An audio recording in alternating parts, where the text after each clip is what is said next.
How to earn Portoken while playing games. We click on the Access button from the Portuma website. From the registration panel, we click on the Register as a new user button. We enter name, surname, email, and password information. We are completing our membership.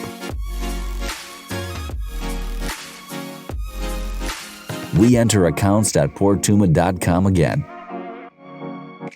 We write our login information and click on the Login to Platform button. We can see our profile information here. We click on the Login to Player Area button. We log in with our user information. You can see the PORs we have earned on this dashboard. You can access the stock exchanges where Portoken is listed. You can link your wallet address from the My Profile section.